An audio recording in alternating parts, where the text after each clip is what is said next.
E quando a gente faz essa relação de estar podendo entender a participação feminina nos esportes pelo olhar da imprensa, a gente pode colocar uma pergunta, né?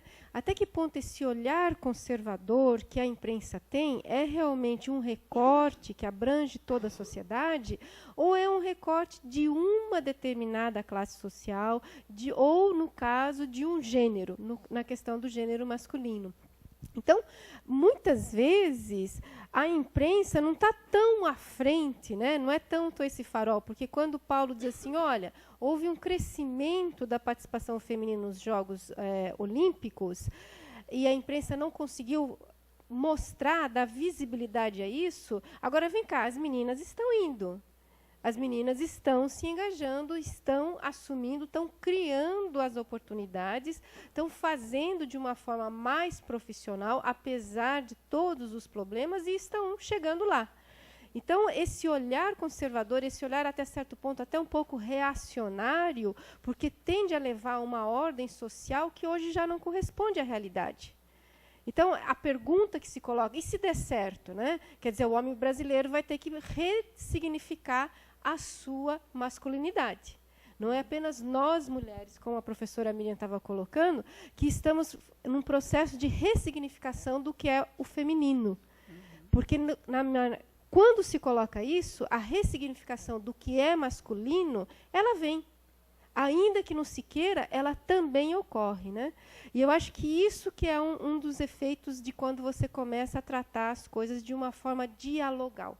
Não estamos mais na fragmentação ou na perspectiva linear, mas a inclusão dos estudos de gênero na perspectiva da educação física nos obriga a sair daquele lugar comum. Nós temos que ver para além. Nós temos que ver de uma forma pela complexidade. Mas eu não vim aqui para falar, não. Eu vim aqui para apresentar aqui, mas me entusiasmei com a fala dos nossos dois palestrantes, né? E quero apresentar a professora Elaine Romero, que é pesquisadora e professora junto à Universidade Castelo Branco, do Rio de Janeiro, no programa do mestrado em Ciência da Motricidade Humana. A professora foi premiada durante 3 anos com o Prêmio de Pesquisa Castelo Branco. Ela é integrante da equipe de natação master do Clube de Regatas Flamengo e autora de alguns livros e artigos publicados, tanto em revistas nacionais quanto internacionais. Tá bom? Professora, não sei se é aquele ou este. Tá bom? Deu aí? Obrigada.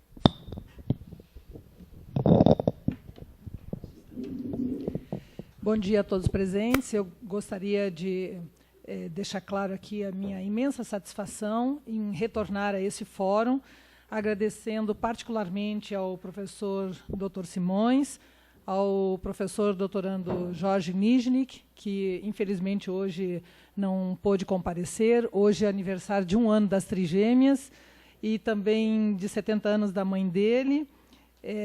Os meus agradecimentos também vão para a Rose, que está aqui auxiliando, o Paulo, a Cássia e também a Líbia, que eu não sei se está no momento. Registro também meu contentamento por participar nessa mesa de tão ilustres componentes. E, antes de dar início também, quero agradecer de alguma forma a Silvana, que ela me poupou com a apresentação dela de alguns esclarecimentos, alguns comentários. Eu pedi ali para as auxiliares colocar esse pôster porque eu queria fazer uma alusão. Na realidade, ele é só uma figura fundo. Talvez um peso, para não ter que ficar segurando. O paper que eu preparei para discutir nesse tempo que me toca a hierarquia de gênero no jornalismo esportivo. Então, eu gostaria de esclarecer que eu não sou jornalista, não tenho nada a ver com comunicação, e todo o trabalho que a gente faz parte de uma motivação. E há 2 anos atrás, quando o professor Simões me convidou para escrever um capítulo de livro e participar aqui, como todo pesquisador que não tem tema, o aluno que vai fazer mestrado, doutorado, ainda não sabe o que... Doutorado não tanto, mas o mestrado que não tem o problema, né, e sai à caça de um problema, eu também tinha um problema. Sobre o que eu vou escrever? sobre um fórum de mulher e esporte. E eu lembro que, na ocasião, eu sou nadadora master, o nosso treinamento lá no Clube Flamengo era logo após a equipe principal. E aí me surgiu assim, bem, por que eu não trabalho com as nadadoras? Elas estão aqui, isso aqui, de alguma forma, vai facilitar o meu trabalho. Mas por que só as nadadoras? A equipe brasileira de ginástica era formada basicamente pela equipe do Flamengo. Então, eu tinha que reunir mais ou menos o útil ao agradável, não que isso seja melhor da pesquisa, mas o momento era isso que se apresentava em função dos meus afazeres. E aí eu estou lembrada de, pelo menos, 2 atletas terem dito para mim: a mídia coloca o atleta lá em cima, mas, ao mesmo tempo, acaba com ele. Então, eu acho que o Calçade reforçou isso aqui, e aquilo me deixou muito intrigada. Mas o meu propósito era falar das atletas, das ginastas, das nadadoras, e saber das suas vitórias, o que elas pensavam de medalha, o que pensavam da derrota, e também tinha uma perguntinha a respeito da imprensa. Então, aquilo ficou guardadinho ali na minha caixinha da memória. Quem sabe, mais à frente, eu não desenvolvo isso. E vocês estão vendo que eu estou com o paper aqui, mas já abandonei.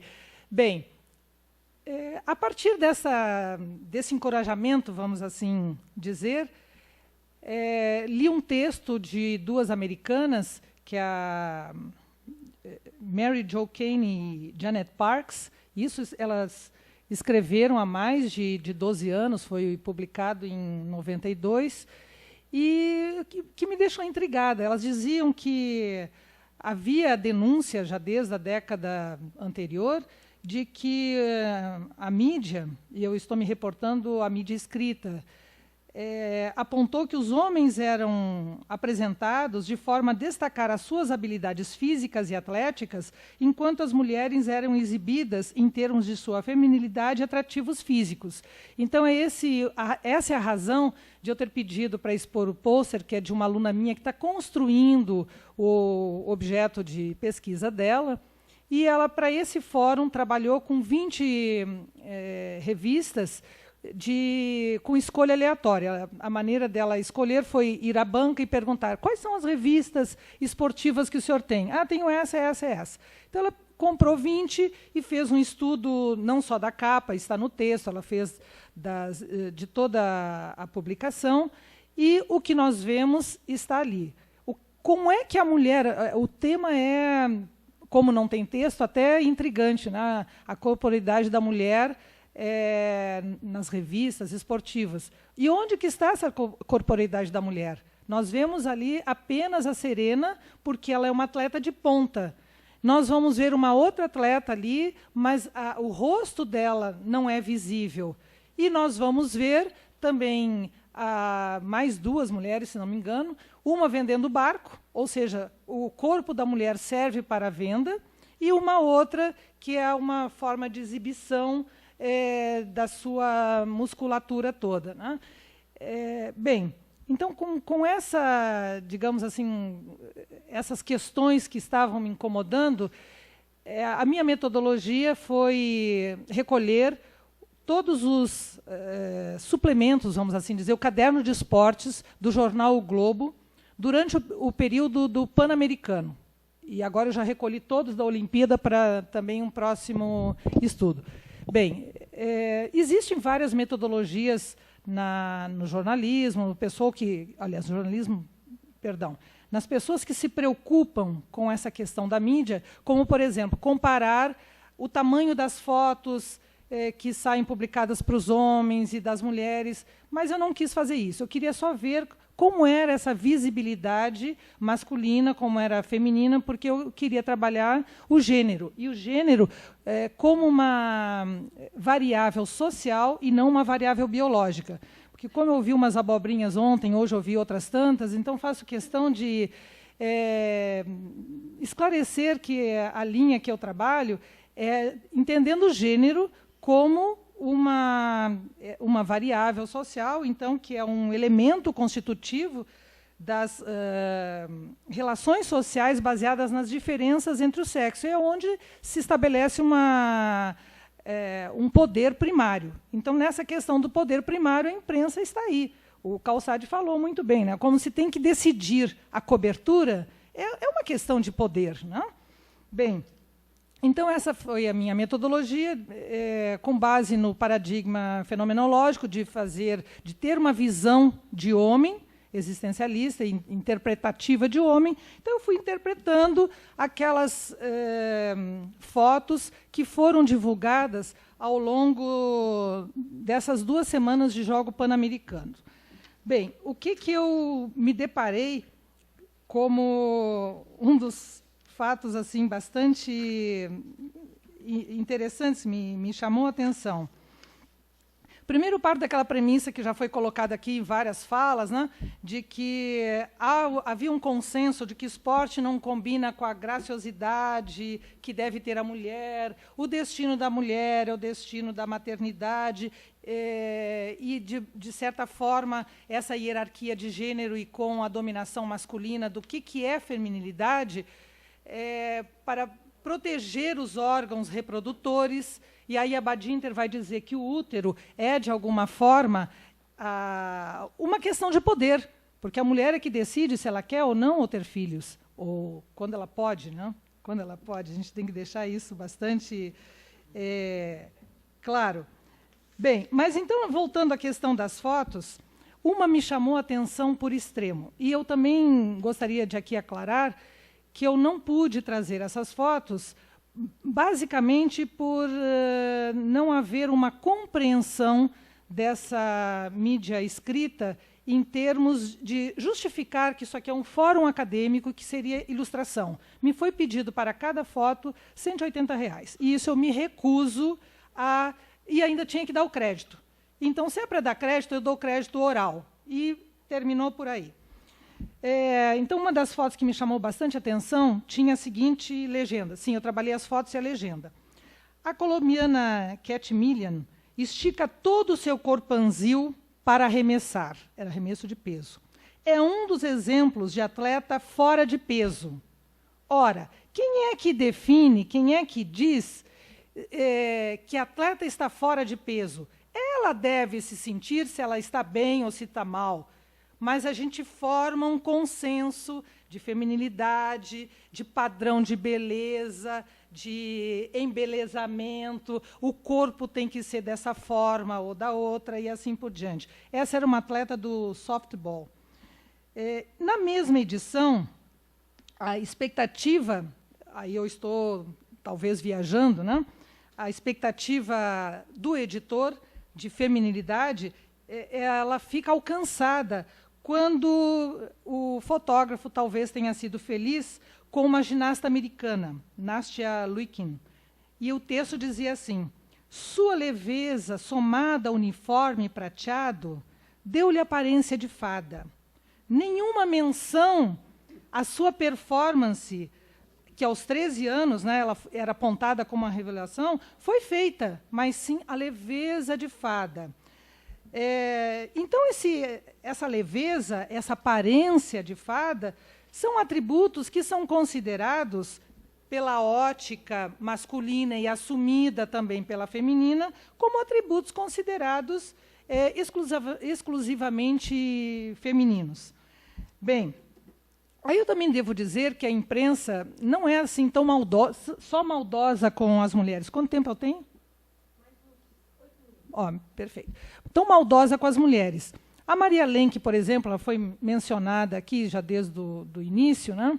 Ela, inclusive, deveria ser convidada, aliás, foi convidada para vir aqui, mas ela teve um acidente no final do ano passado, 3, 4 dias antes do campeonato estadual de Master. Ela tropeçou na rua e quebrou a cabeça do fêmur, foi bastante complicado em função da idade avançada, mas devo dizer que ela é muito teimosa. Esse ano ela foi para o Mundial em Riccione e ganhou suas medalhas, como sempre, mas só que ela foi de Riccione direto para os Estados Unidos, que ela fica 6 meses no Brasil e 6 meses nos Estados Unidos. O Simões pediu que eu fizesse contato, mas foi nesse interregno de viagem para cá e para lá, e ela é danada. Então, a Maria Lenk ela tem uma acolhida bastante positiva e favorável pela imprensa. E eu via, porque ela não treinava exatamente comigo no nosso horário de master, porque ela gosta de treinar cedo por causa do sol. Então, o pessoal da equipe principal sempre reservava uma raia para ela. A hora que eu estava chegando no Flamengo, ela estava saindo. Mas, invariavelmente, no mínimo, uma vez a cada 3 semanas, tinha imprensa lá, e jornalistas, e televisão, e ela é sempre bastante solícita. Então, ela tem uma acolhida. Mas a sorte igual não teve aquela nossa atleta, não sei como é que se pronuncia, Maureen Medi, que, em função do problema todo de doping, foi crucificada. Então, até a época que eu escrevi o capítulo e esse texto, a participação dela no PAN não estava decidida. Eu acho que ela acabou não indo, né? Foi cortada. Bem, na cobertura, né, nessa mesma cobertura fotográfica, também já vi 5 minutos, você pode levantar para a plenária também. Nessa mesma cobertura, também outra foto, além de várias, me chamou a atenção, foi de uma chilena jogadora de hóquei. O fotógrafo flagrou-a no exato momento da tacada. E o que ele pegou? A parte traseira, né, ou seja, as suas nádegas, embora cobertas, mas a sainha levanta e aparece, então, a parte, o derrière, vamos assim dizer. Então, aquilo que saiu durante o período do PAN. Então, o que ela fez de bom, se ela conseguiu uma boa colocação, isso aí não interessava. Interessava era ver como é que a gente pode explorar essa questão da feminilidade e por aí.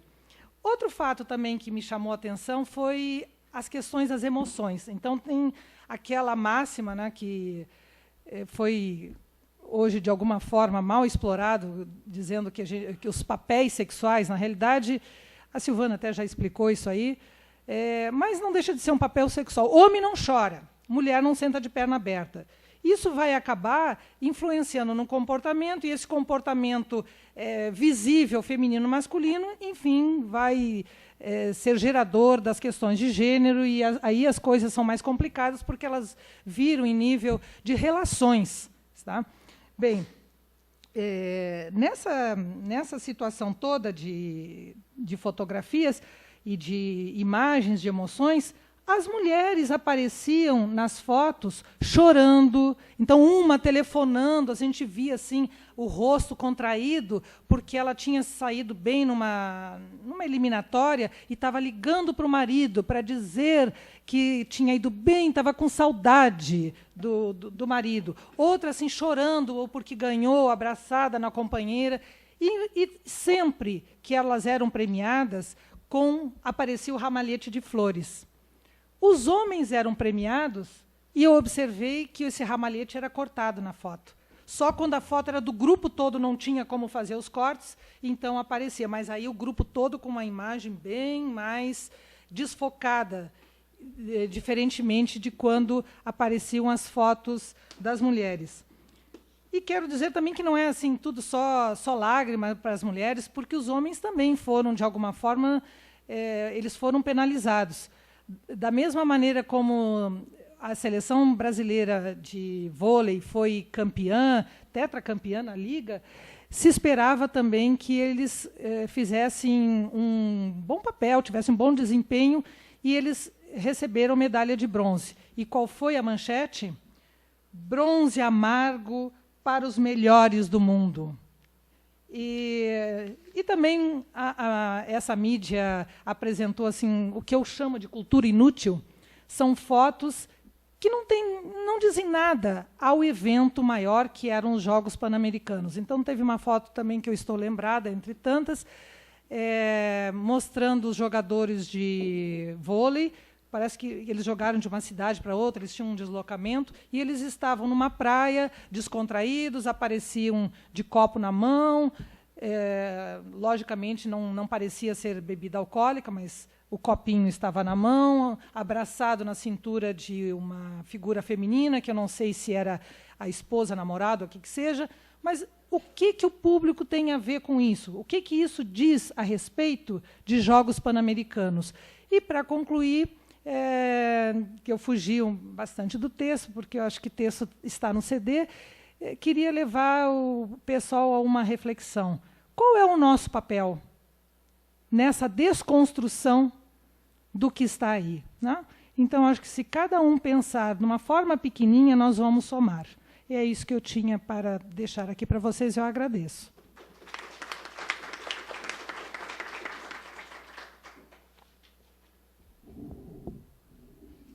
É sempre constrangedor ficar no papel de quem tem que mostrar quanto tempo termina, coisa e tal, tudo. Mas é muito bom a gente lembrar o que a professora Elaine acabou de colocar, que a questão de gênero é uma questão social, é uma construção social. Enquanto construção social, é transitório, porque é histórica, porque reflete os movimentos que estão ocorrendo. Por não ser biológica, ela foge dessa conotação do tudo dado. Porque é social, a gente pode estar aqui, pode estar discutindo, pode estar refazendo, pode estar pensando, pode estar nesse movimento que, claro, gera angústia, e que gerou muita angústia para as mulheres, e que devagarzinho está chegando para os homens também. Porque é um movimento que necessariamente vai ter que chegar, inclusive, até a imprensa. Enquanto a imprensa insistir nesse papel de tentar fazer com que o corpo feminino fique agregado ou ao seu espaço de musa inspiradora e, portanto, aceitável, ou então a um espaço da caricatura, porque está fora do peso, porque não está dentro de algumas medidas previamente determinadas, não se sabe muito bem por quem. Então, enquanto esse papel ainda for cumprido pela imprensa na sua maioria, ela, na verdade, ela está em descompasso com aquilo que está ocorrendo, não só nas academias. Não só nas academias, eu digo não das academias de ginástica, né? Porque nas academias de ginásticas a gente vê, muitas vezes, até uma exacerbação da fetichização do corpo feminino, assim como do corpo masculino também, né? Quer dizer, está ocorrendo os dois lados. Tem tanto do feminino quanto do masculino.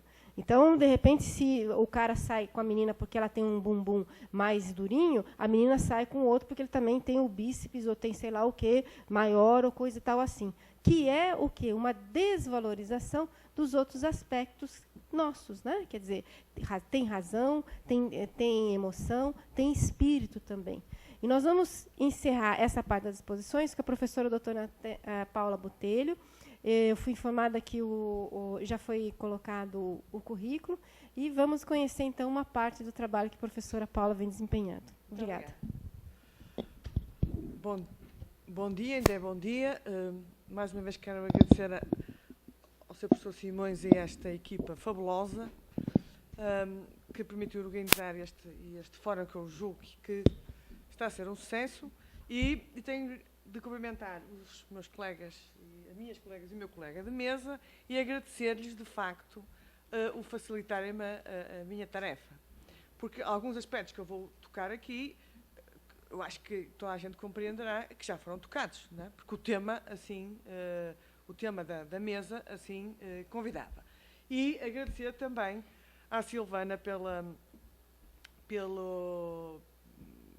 exposição dela, que eu julgo que foi de uma elegância extrema, a começar pelo PowerPoint, e que nos permitiu aprender um conjunto de aspectos, porque quando nós falamos nestes temas das mulheres, e nomeadamente agora no desporto, é preciso estudar, é preciso refletir, e, portanto, o contributo da Silvana eu julgo que foi muito importante.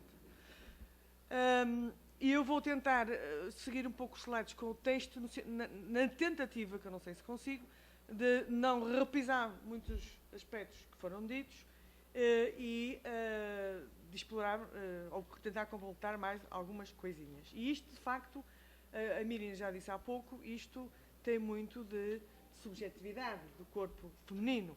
E quando o Simões me convidou para esta tarefa, eu comecei a pensar, mas o que é que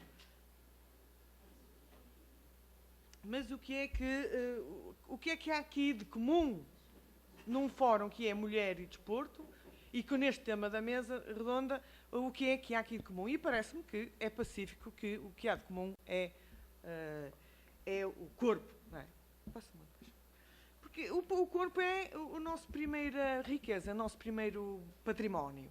E nesse sentido, eu teci algumas considerações sobre o corpo, na generalidade das mulheres, e com algumas considerações sobre o corpo da desportista, e depois tentei perceber e cheguei à conclusão, que eu julgo que toda a gente já chegou à conclusão, que, em algumas circunstâncias, as mulheres estão subrepresentadas nos meios de comunicação social e, noutras situações, são exploradas e super representadas. Bom, nós sabemos que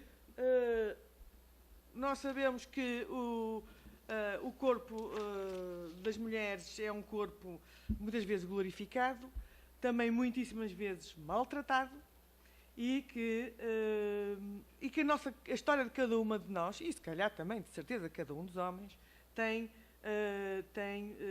por fundo a referência ao seu corpo próprio. Não é?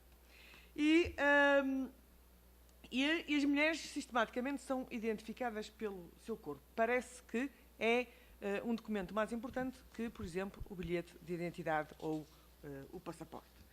E já fomos apelidadas de machos imperfeitos, de úteros ambulantes, de objetos de consumo. Umas vezes somos gordas, outras vezes somos demasiadamente magras, tão magras que nos chamam tábuas ou lisas.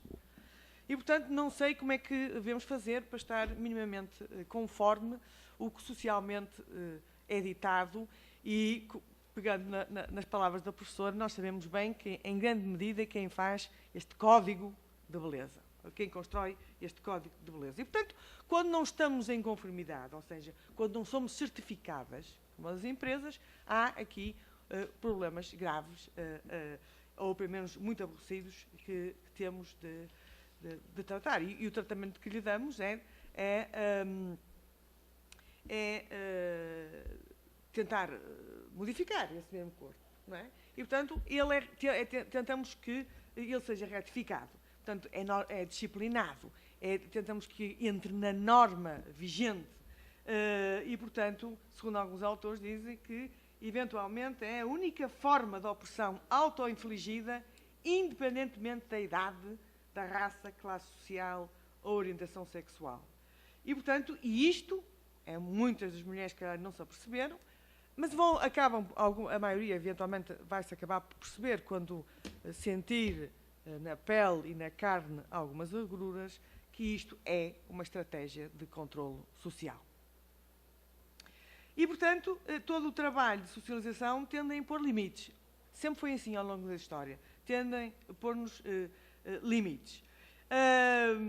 E as imagens que constroem através da fotografia, as imagens que nós construímos ao ler ou a ver televisão, e que interpretamos as imagens, de facto, são fatores de opressão. E o corpo é uma construção cultural permanente. E o corpo de hoje, se calhar, não é da amanhã.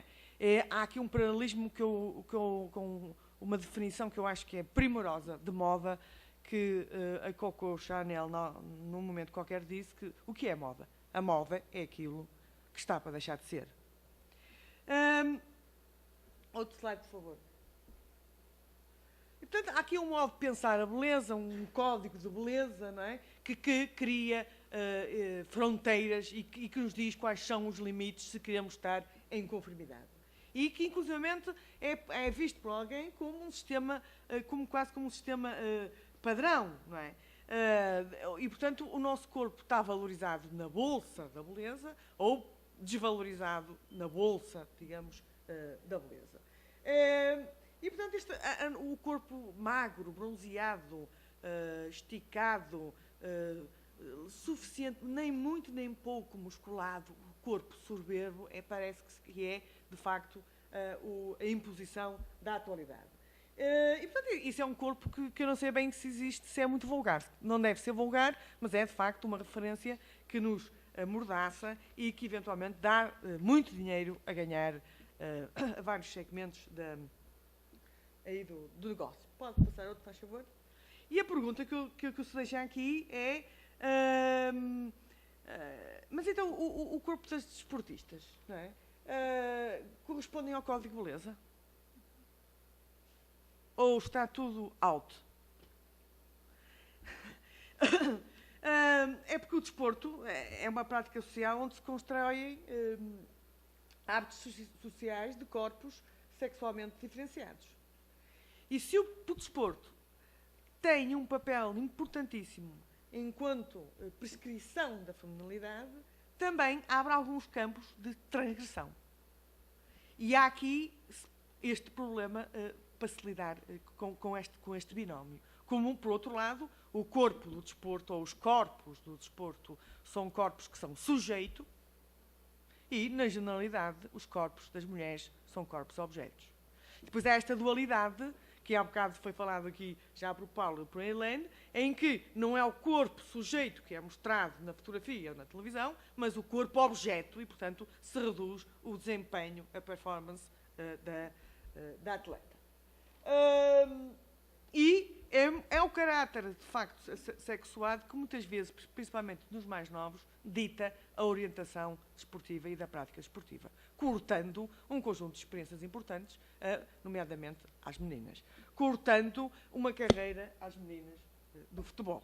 Outro slide, faz favor. E depois, se este corpo do desporto ou das desportistas que se cabe no Código de Beleza, quer dizer, é uma coisa impensável. Como é que uma mulher, por exemplo, de estatura média e de 50 quilos, ou de estatura elevada, se é modelo e de 50 quilos, pode bater uma bola de ténis a 220 km a hora? É impossível. Não há, julgo eu. E se, por um lado, ninguém pensa, por exemplo, espera que um saltador em altura, imaginem, tenha o mesmo tipo de corpo, o mesmo somatótipo que um lançador de peso, é possível. Os somatótipos são parecidos. Porque é quando, e isso toda a gente concorda, o que é que se passa quando, em vez de ser um atleta, é uma atleta e se exige a atleta que lança peso ser longilínea e uma modelo. Há aqui, completamente, e eu acho que isto é perverso. Completamente perverso. Não faz a mínima ideia. E é evidente que, apesar de, nos últimos 20 anos, se ter acelerado a feminização das práticas e as diferenças de performance entre homens e mulheres se terem atenuado, as atletas ainda se deparam com um preconceito social ambivalente, sendo mulheres não são tão competentes como os homens, sendo muito competentes, podem deixar de ser consideradas mulheres. E isto é um jogo perverso entre o valor desportivo e a perda de identidade sexual, e que pode ser constatado, como a Helena referiu, e de certa maneira também referiu o Paulo, em muitos discursos mediáticos, qual que seja a fonte da mídia. Outro slide, por favor. E, portanto, quando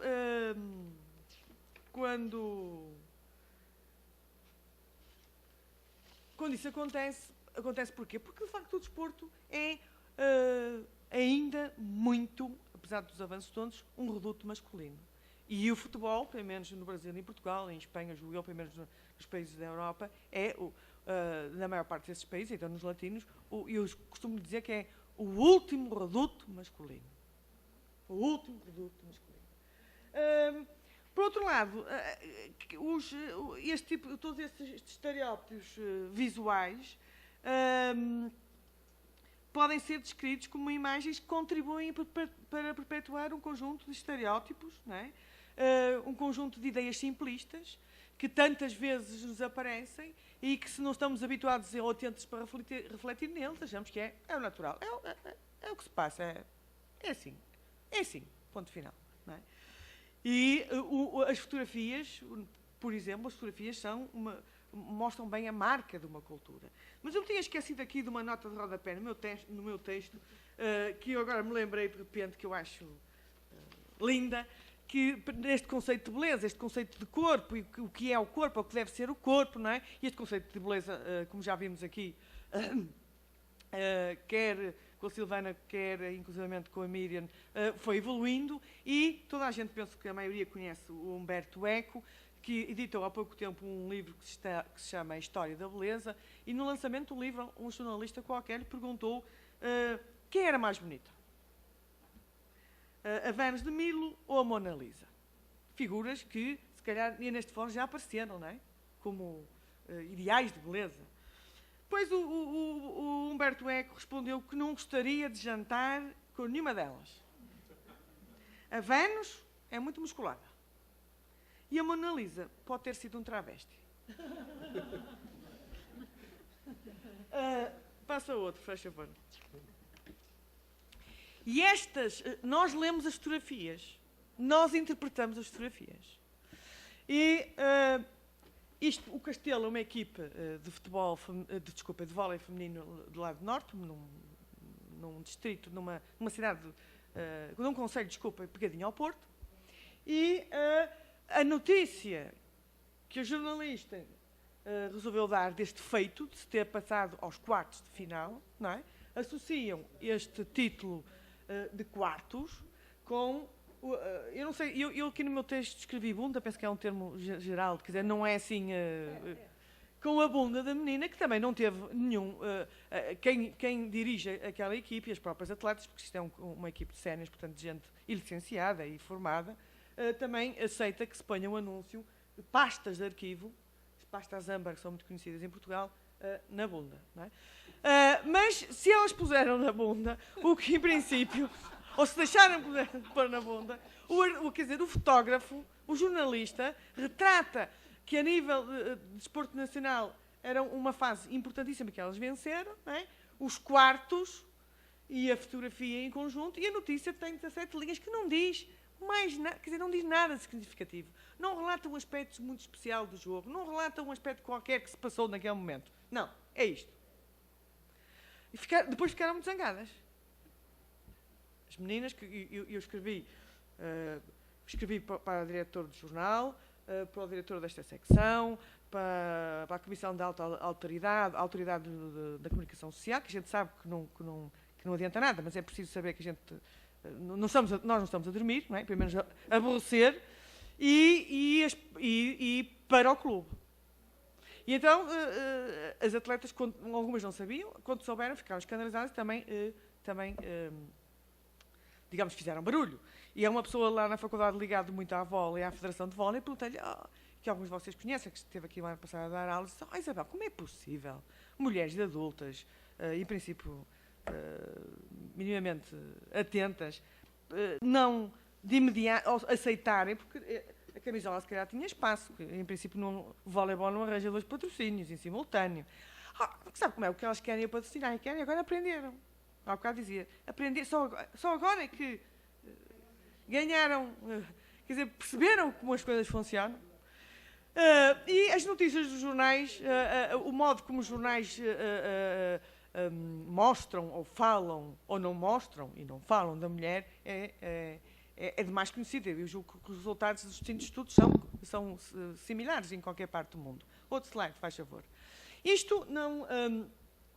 Um senhor que eu julgo que é até professor de uma escola de jornalismo resolveu perceber qual era, em 2 jornais diários, em 21 edições destes jornais, como era a representação fotográfica por sexo em tópicos noticiosos. E dividiu por vários tópicos de notícia. E eu deixo-vos aqui o quadro para repararem, porque, de facto, ou seja, o que é público, o que socialmente a nossa sociedade masculina e patriarcal acha de importante e que tem valor, as representações são fundamentalmente, não digo exclusivamente, mas fundamentalmente masculinas. É o maior número de homens que aparece na política e na administração, que aparece no desporto, não é? Como é óbvio. E este número está muito valorizado, porque, de certeza, inclui futebol. E o desporto, a representação feminina no desporto é apenas só de 9% no somatório dos 2 jornais. Mas quando se vai para para o entretenimento, para a cultura, que a cultura é importante, mas menos valorizada neste mundo aguerrido, em muitos sítios, ou outros assuntos. Aí a representação feminina sobe. Um resultado de outro estudo que eu julgo que é mais interessante, porque o futebol foi excluído, portanto, é de outras duas colegas de Educação Física. Passa aí o slide, faz favor. E em num jornal desportivo, a Bola, o famoso Bola, em Portugal, e Jornal Notícias, que tem distribuição, é um jornal do Norte, mas tem distribuição por todo o país, e os resultados são mais que sintomáticos, são esclarecedores. Não é preciso fazer nenhum comentário à atenção que estes dois jornais prestaram durante um mês ao desporto e como o trataram.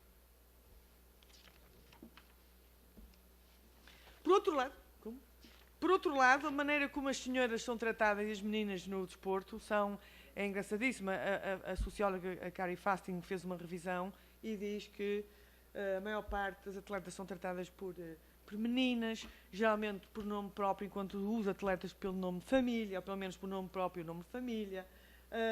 O relato de uma atividade qualquer, termos que signifiquem fraqueza ou maior debilidade, é muito mais vulgar ou terá mais possibilidade de aparecer no feminino quando a reportagem é feminina do que masculino, e que, inclusivamente, algumas qualidades de transmissão são menos boas. E quando a transmissão é feita de um jogo masculino, aquilo passa quase a ser um drama.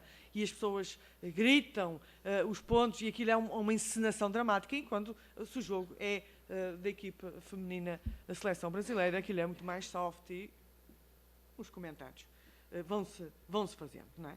Por outro lado, a Australian Sport Commission faz, desde, salvo erro, 1980, de 4 em 4 anos, qual é a representação feminina nos mídias, e os últimos resultados que eu acedi são de 96, e nessa altura as mulheres que praticavam desporto organizado, e portanto havia registro delas, eram quase 45%, e a atenção que os meios de comunicação em geral lhe prestavam estão ali também bem retratados.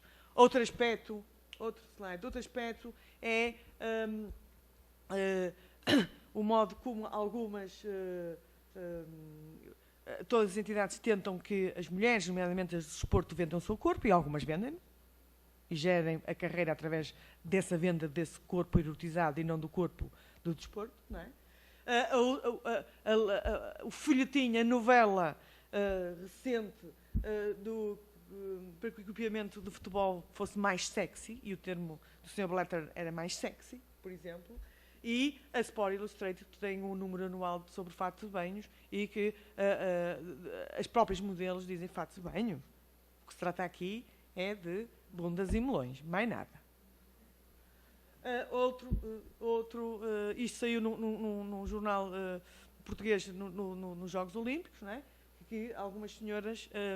eu julgo que estas nem precisam de se venderem muito, porque de facto o exemplo é de um corpo elegante, não é? Uma pessoa do desporto, mas que os hormónios ainda não se baralharam, e portanto, mas que se sujeitou a isto, é uma coisa pessoal, não é? Sujeitou isso, mas aqui, como era atleta olímpica, o Comitê Olímpico ficou bravo, não é?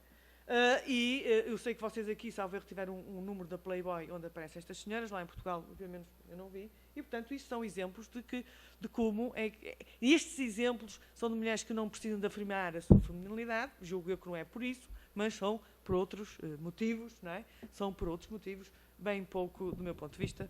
É evidente que quem não aparece na mídia ou não existe, ou então não interessa, não é? Mas há várias maneiras, julgo eu, de aparecer ou ser figura. Mas isso é uma opinião pessoal. E, por outro lado, a mulher no desporto, se vou terminar, desculpe, é de facto de subliminar, de subexposição, de modo geral. Não é? Mas noutros campos é de exploração e é de sobreexposição. Quando as mulheres servem para vender tudo, desde o arroz, ao celular, a um carro, seja o que for. Não é? O barco, e, portanto, serve para tudo. Não é? E com uma agravante. É que sempre foi assim, agora é facílimo pôr uma menina de 15, ou 16, ou 18 anos, com uma aparência física de 30 ou de 40, a vender um produto que nos vai pôr todas Miss Mundo, no mínimo. E isso é, pelo menos no meu país, mas ninguém reclama, é publicidade ilícita, publicidade enganosa, que é punível por lei. E, como diz uma espanhola que eu gosto muito de a ler, nos anúncios as personagens são todas bonitas e felizes e resolvem os seus problemas comprando ou comendo qualquer coisa. Outro, faz favor. Portanto, como é que eu poderia concluir? O corpo feminino é explorado? Sim, em distintas direções, em distintos sentidos. Mas é também apagado quando se trata de desporto. Aí está na sombra, como já foi dito várias vezes. A maior parte das vezes, no meu ponto de vista, julgo eu que é maltratado pelos meios, pela mídia. Há uma subexposição ou uma sobreexposição, depende dos interesses, depende dos contextos, depende do que há para vender ou que não há para vender. Não é? E é, do meu ponto de vista, sempre resultado de um poder que é exercido sobre as mulheres e que, felizmente, cada vez mais vamos sendo mais mulheres a percebermos e a pôr nó das barreiras. Não. Muito obrigada pela atenção prestada. Outro. Põe aí. Põe outro. Aí o porco. Nós agradecemos a uma exposição tão bem didática que pôde concluir com bastante propriedade os temas que a gente vem discutindo. E pode, talvez, fazer com que todos nós possamos fazer uma reflexão sobre essa perversidade de um corpo que, ao ser fetichizado, seja ele pela mídia ou por qualquer outro, ou mesmo pelo aquilo que a gente desenvolve no nosso trabalho como professores e pesquisadores, e isso significando a perda da sua identidade, né? A perda da sua subjetividade, daquilo que o sujeito tem de mais próprio de si, a sua criatividade, a sua potencialidade. Nós vamos chamar a professora Sidneia, minha grande companheira, para fazer um fechamento. Muito obrigada. Tá bom. Bem, antes de mais nada, eu gostaria de agradecer a presença de vocês até exatamente esta hora. Já dado o avançado da hora, nós vamos ser o mais breve possível. Tudo que nós ouvimos falar, né? Tudo, tem um cenário. Essa é a questão. Tem um cenário. Tem um cenário histórico, tem um cenário de referência, tem um cenário de produção da própria sociedade. Desde que, né, o próprio homem inventou, por necessidade social, certas coisas. Como, né, a questão toda colocada nas relações de gênero, como a própria questão do poder, da criação do Estado. Este cenário não pode jamais ser esquecido quando se fala em corpo, em diferenciação, em discriminação, né, antes de mais nada, no que se refere às relações de gênero. Outro detalhe também, e daí a nossa participação já de uma forma frequente nesse tipo de evento. O avanço tecnológico, né, o mundo que nós estamos vivendo, que é tranquilamente um mundo em mutação, em questionamento, nos coloca a questão da da multidisciplinaridade. Portanto, como elaborar, né, estudos referentes ao corpo sem nos atermos, né, às linhas todas, né, de estudos que, na verdade, obviamente, pelo avanço tecnológico, mostram-nos que não há mais limites entre as áreas do conhecimento. Nós estamos vivendo um momento de sociedade que coloca claramente determinadas questões onde a própria mídia, aqui colocada na palavra de um jovem, profissional, a sensibilidade nova que está se colocando e que está aí. Então, vejam, tudo isso nos remete a poder, à história, à sociologia, às questões éticas, à política, ao poder. E que, sem sombra de dúvida, está em constante mutação. E está acompanhando, sim, determinadas demandas. Todo mundo colocou aqui, né, que a opinião pública etérea, não materializada, não se pode dizer, olha, aqui está a opinião pública. Mas ela existe, ela está colocada, ela está pautada. E que eu garanto a vocês que este processo de mudança está a nos indicar uma tendência completamente diferente daquilo que vem sendo pautado. Relembro, por exemplo, né, as questões de Habermas relativas à representatividade.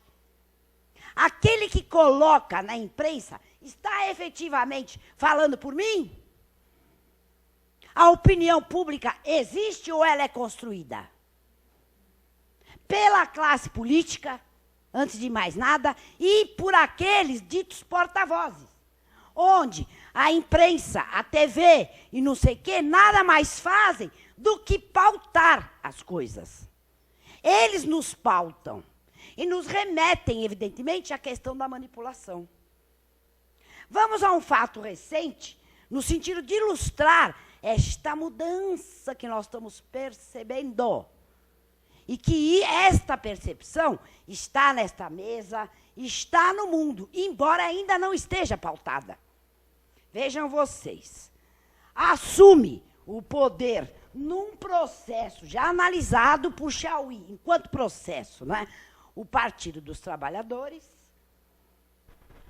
antes de mais nada, sem nenhuma possibilidade de na mídia ter sido colocada, era o inverso, a corrupção, e nós temos o caso do José Dirceu, ali, né, envolvido, gravado, materializado, em que pese que eu posso relativizar, até por questões ideológicas, a razão por que isso se deu. Vou mostrar para vocês direitinho como é que realmente a questão de pautar, hoje há que se tomar cuidado, por parte da própria mídia, e eu sou da área de comunicação como o Paulo. Sou da mesma área. Não sou jornalista, sou RP, e a gente costuma fazer essas análises. Muito bem. Aí, o que ocorre no cenário? Possibilidade de CPI. Em xeque a estrutura de poder. Não pode. É perigoso. A própria mídia, eu digo aí televisão, imprensa escrita, tal. A questão até mesmo do poder, né, no continente Brasil. Vamos fazer desaparecer da mídia a figura do Dirceu. Desapareceu. Palocci entra no lugar. Eu estou aqui só observando, lendo, como a academia me obriga, e eu gosto também, né? Só observando. Aí há, portanto, uma mudança de figura. Silêncio. Vamos pautar diferente. CPI, não. Jogos de azar. Vamos começar a discutir os jogos de azar. E vamos lá. Aí, a sociedade, ela vem se modificando. Que Bourdieu estava perfeitamente correto. A opinião pública existe? Nos foi perguntado, em algum momento, se nós queremos discutir a A, B ou C? Não. Há essa possibilidade, segundo Habermas, também não, porque eu não falo, quem fala é aquele que me representa. Ou eu vou lembrar de Másia, que cada hora pertencemos a grupos diferentes. Então, acabou a minha questão aqui, eu vou para outro grupo, e grupos têm porta-vozes. Analisando todo esse cenário, sabe o que me chamou a atenção? Aquela atleta, a tal da Fabiana, que vai, subsidiada pelo Golden Bingo, para as Olimpíadas. Ah, este é um indicativo de mudança. É. Alguém deu muito espaço para isso? Não. Não. Interessaria? Pois é. Pois é. Então, o que é que a gente está vivendo no macro tudo isso? Seguramente, os analistas apontam para duas questões que nós estamos vivendo, onde, sem dúvida, a revolução tecnológica, né, ela está em cima das nossas cabeças. Mas nós vivemos hoje, todos fechados, a violência é um problema do planeta, o problema do desemprego, enfim, toda essa análise de cenário nos aponta o seguinte: nós estamos vivendo, sim, uma crise, e isto se reflete nestas falas todas, que é, sem dúvida, a grande crise da briga entre o capitalismo e a democracia. A gente está vivendo isso. Se nós formos pegar autores, por exemplo, sérios, que colocam não o imperialismo, mas o império que está se colocando, isso está afetando toda a estrutura social. Então, de tudo que nós ouvimos, de pesquisas, de trabalhos sérios que nós percebemos aqui, o tempo todo esta análise, é claro que isto tudo foi pautado. E que, no fundo, com a maior, vamos dizer, tranquilidade desse mundo, nenhuma mulher, em momento algum, ela está lá preocupada, ou ela vai ser contra a própria beleza. Só que isto não faz mais sentido enquanto, entendeu, pauta de mídia, enquanto colocação em estrutura de poder. Só que, o que é que essa sociedade está vendo? Ela está buscando hoje novos porta-vozes. E eles estão surgindo. Eles estão surgindo. Se nós formos pegar, já se falou aqui da decepção, da Daiane e tal, mas esta visão nova que está vindo vai, seguramente, dirigir diferente toda esta contextualidade que foi aqui colocada, eu não tenho a menor dúvida. Nós vamos ter, sim, mudanças. Elas são duras, porque a sociedade hoje, ela vive, e daí a gente brincar desse jeito e ter toda. Mas como é que isso acontece? Não está tão claro. Como é que usam, né, os quartos, né, ou bumbum, não estão vendo, nós não estamos percebendo. Muita gente vem percebendo. Mas é exatamente que nós estamos vivendo esse processo de mudança, onde, antes da mudança, o que se tem é uma espiral para baixo. E é assim que o homem se sente hoje. Inclusive mais, pautado pela própria mídia, mercadoria, onde o indivíduo ele não é tratado como humano, mas sim como objeto de uso, de troca, já lembrado lá na década de 70 por Baudrillard. Isso está na literatura corrente, toda hora lembrado, mas que a gente vê, sim, possibilidades de mudança. E se nós formos nos reportar a própria história do esporte, isto fatalmente vai acontecer de maneira positiva. Por que eu vejo isso? Porque o esporte, de uma maneira geral, ele envolve aquilo que se chama emoção, o humano. Ele congrega, ele integra, ele nega esse mundo que nós estamos vivendo, que é basicamente pautado pela violência. Em que pese a própria questão da droga, da dependência química, também seja fato, né, e evidente nesse processo. Então, o que eu gostaria de dizer, para não me alongar mais, que está todo mundo cansado, e eu acho que é um momento, né, da gente colocar, é que todos esses estudos, e a gente vem acompanhando a área de psicossociologia do esporte, né, nos remetem a esta visão ampla, que o Simões inteligentemente já percebeu há 3 anos atrás, né, esta possibilidade. Se o foco cada vez mais fica claro que é a questão feminina, mas que nós não podemos, de forma alguma, dissociar isto do poder, da política, da formação da opinião pública, e de que esses novos porta-vozes precisam ser preparados, porque, enquanto porta-vozes, sem dúvida, eles serão importantes num processo de mudança. É só isso. Agradecer mais uma vez os Simões, a presença de vocês, e dizer que um texto, academicamente, todo certinho e tal, e é muito diferente, e ele está estruturado aí no livro, e vocês poderão ler depois para, eu diria, para até discutir conosco, ok? Muito obrigada a todos, ao professor Simões, parabéns, é um lutador, e inclusive luta na estrutura de poder da universidade, mas você paga o seu preço só pela inovação. E eu acho que é o momento de nós agradecermos de você ser um homem, né? Veja, um homem tão atento, né, a essas relações de gênero dificultosas, um homem maravilhoso e inovador. E eu falo isso de coração, porque eu já fiz a minha carreira, já tive toda a minha vida estruturada em termos de poder macro ou micro, e que, portanto, isso é sincero. Eu não estou nem me candidatando a nada e nem ganhando nada com isso, ok? Muito obrigada. Tchau para vocês.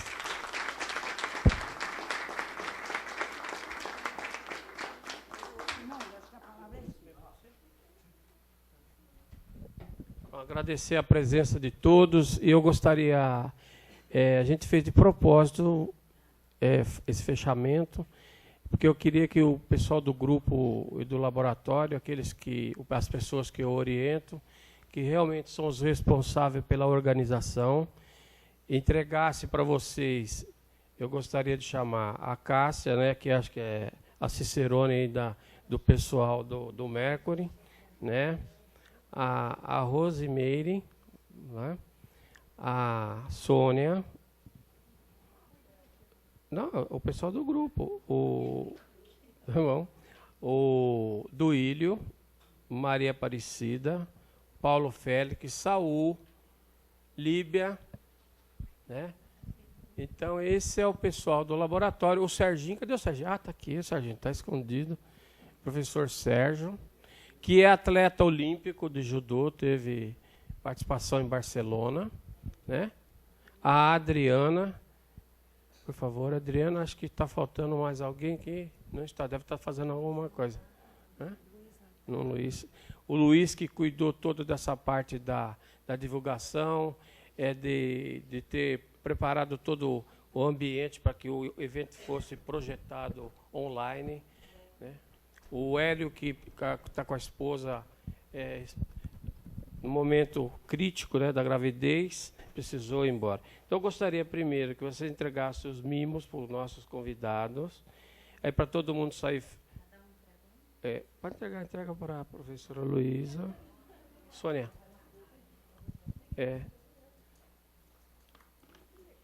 A Sidineia, aqui. E aqui vocês entregam isso. E aí vocês entregam. Não, pode deixar. Pode entregar na mesa. Professor, obrigado.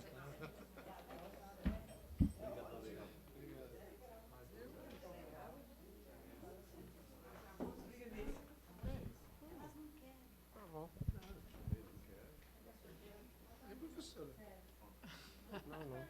Tá vindo. Aqui você vai lá. É que está escondido aqui, Miriam. Ele está tentando vencer a barreira aqui. Está vencendo a barreira, está difícil. Né? São mais caprichados. Esse de quem é? De quem? Esse é da professora Paula. Aqui. O outro. E aquele pessoal, nós tivemos hoje um pequeno incidente aqui, porque o livreiro levou os livros embora. Então, quem quiser deixar o endereço, eu vou fazer uma representação, porque até que o pessoal, os coautores estavam aqui, tinham que levar os livros embora, e praticamente ficamos sem os livros. Então, eu não entendi nada, absolutamente. Agradecer a presença de todos e talvez, dependendo daquele convite que foi feito por Fortaleza Convex, o próximo fórum talvez seja em Fortaleza, se eles oferecerem as condições. Caso contrário, daqui 2 anos, né, em 2006, a gente volta a se encontrar e gostaria que vocês estivessem presentes aqui. Agradecer a Silvana, que fez uma maratona, né? Porto Alegre, Recife, São Paulo, a Miriam lá do Paraná, a professora Paula, que as desculpas por toda essa questão de trâmite para trazê-la do Porto para cá. A Ilane, já que é a nossa colega, é freguesa de caderneta do Fórum. A Sidney, então, nem se fala, né? Que é só ligar. A Luísa, especialmente, porque a Luísa estava no Rio, na Fiocruz, agora foi transferida para Brasília, então deu um tal, mas ela está sempre presente. E ela veio do Maranhão para chegar aqui. Então, uma salva de palmas para todos nós. Então,